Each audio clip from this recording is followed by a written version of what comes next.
Alright, so today's review is of the Osprey Radial 26 liter. And I got this from eBags.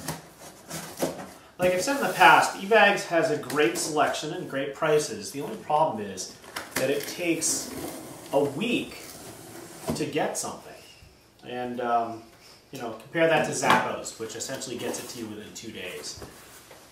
It doesn't have the kind of selection that eBags has, but it's up to you to determine whether or not it's worth it. Okay, so here's the Radial 26. I can already tell just by holding it that this bag is a lot stiffer in terms of the back sheet, or the part of the suspension system that sort of keeps the bag's structure. So usually at this level, bags don't really have anything but a plastic frame sheet to keep the back stiff. But the Radial has a metal frame, so it feels like there's a heavy gauge wired frame that goes around the whole thing. And you'll notice here, let me just undo a few things to show you this. There's a trampoline of sorts. So the beauty of that is when this rests against your back, since it's made out of mesh, the air just goes right on through. Now, it's not as if it's such a tight trampoline that it's going to prevent your back from touching the back of the bag, but just behind that is egg crate material, so that if your back does come in contact with it, it still will allow for circulation to prevent perspiration. So in terms of the ability to prevent you from getting all sweaty, this bag really has done a nice job. It also has ventilating holes that are perforated through the entirety of the strap here, the shoulder strap, so it allows perspiration to come out of the top of your shoulders as well. It has, as you can see here, it has load straps which lift the load off of your shoulders, so it makes it feel a little bit lighter. And it has a 1-inch waist strap, and doesn't have wings or any padding or anything, so it's still a fairly simple waist strap. On the bottom of the pack here, it has a small zippered pocket, and inside this pocket you would find the pack cover, waterproof pack cover. I'm not going to take it out because it'll be a pain to put that thing back in there. In fact, it already is a little bit of a pain. There we go. Zip it up in there.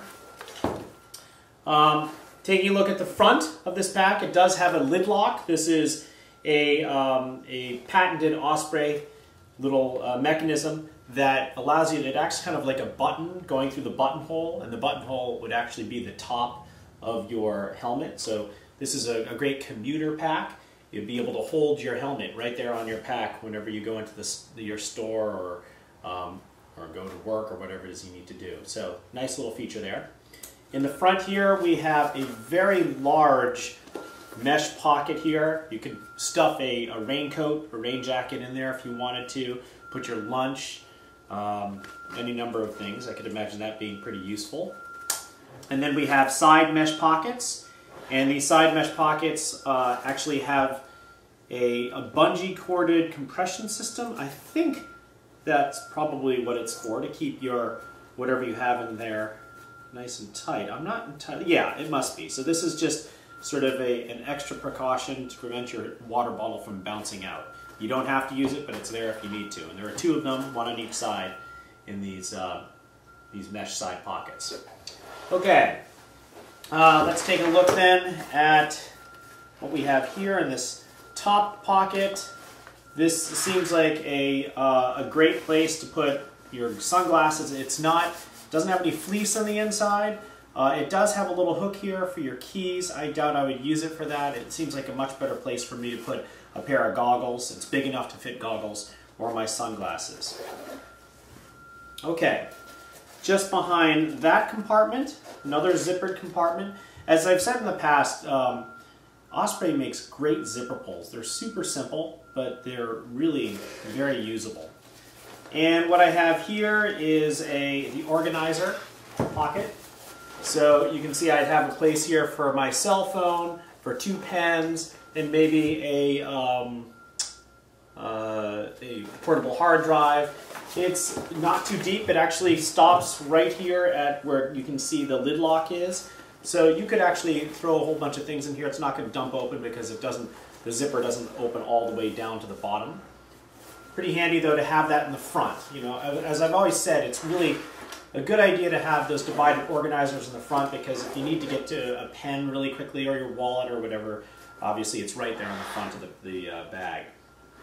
Just behind this, we have what looks to be, and by the way, one thing to note here, there are no compression straps that are getting in the way of the zipper. So I can unzip it fully and flop it open like so.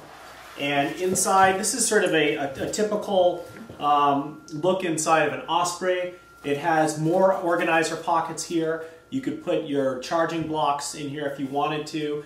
You can put files back in here, or maybe a few magazines or whatever it is that you might be carrying. And then the rest of the compartment is big. A little bit of the volume, very little of the volume is taken up by the rain fly, the rain cover that you'd have in here. But this is a nice big pocket here. This is a 26 liter, so it's about 2 liters short of what I typically think is an ideal size. But because it has this big pocket in the front, in some ways you can think of that as expanding the size of the pack. We'll see. Okay, so fairly typical main compartment of the Osprey. The nice thing about this is that none of these zippers have any sort of cover that's going to make it hard for you to unzip. So, I mean, obviously the disadvantage of that is that rain can get in, but since it has a built-in rain fly, it sort of negates the need to have any sort of overlapping cover that would cover over your zippers here. So, I think it's a much better solution to have a rain cover rather than having the deep covers, which make it, and usually it makes it very hard to open and close zippers. We have the handle at the top here. I think that's essential, especially if you're a commuter and you need to sort of take the pack off and carry it with you like a briefcase. Got to have something like that. You'll notice here that there's a region here in the back that's black, and this is a compartment that actually has a waterproof zipper to it, and it's in here that you would find the compartment for your laptop. It's padded on both sides. You have a zippered compartment that you could put your tablet into, your iPad in my case, and it appears to be one that would fit a 15-incher, but I doubt it would fit a 17-inch. Okay, sorry about that. The camera, the battery died, and I had to move the camera. It got sort of off kilter there. So let's see how well this can accommodate my typical load of stuff. I'm going to take my 15-inch MacBook Pro, slide it in there. Fits in snugly. It doesn't have anything to prevent the computer from falling out. If this were to sort of tip like so, it would slide right out. So that's a little bit dangerous. But I guess I'll just have to be careful about that. And then into my main compartment, I'm going to put my camera bag. For those of you who've viewed these before, you know that my camera bag contains a single camera body, 3 camera lenses, and some batteries. And I always carry it with me, so it has to, any pack I use has to be able to accommodate that. No problem sliding right in there. I was actually a little worried because it is a 26-liter pack. I wasn't sure if it was going to fit in there all that well. So there we have, it's all loaded up. Because it does have a very stiff frame sheet here, it actually probably isn't going to sit, yeah, it doesn't really stand on its own. It's going to flop forward. But I guess that is the cost and benefit of having a very stiff, or a frame actually, that's in there. Alright, so let me take a moment to adjust this to my size. And okay, I've just put it on and adjusted the straps. It's absurdly comfortable. I mean, I guess that's what I would expect with a design, a suspension system like this. It feels incredibly light. And clearly I can feel the benefit of having this pack not on my back. It's a very comfortable trampoline that presses up against my back but doesn't push. Boy, this thing is ridiculously comfortable.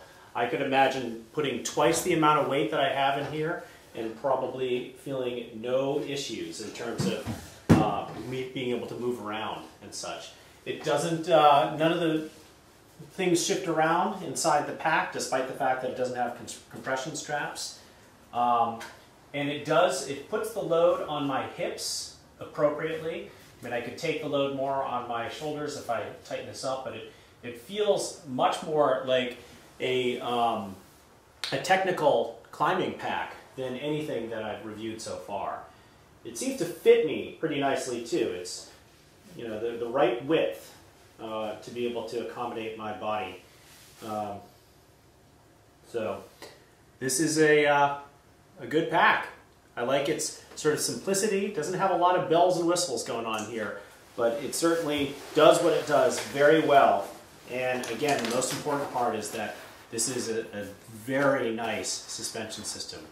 It's a lot more expensive. This pack, I think, was 160 bucks. I got it with a discount through eBay, so I didn't pay that much, but under normal circumstances, this would retail for 160 bucks. So you get, you know, this is essentially about $30 more than what I've paid for most of the packs. And as one would say, you get what you pay for. All right, good luck.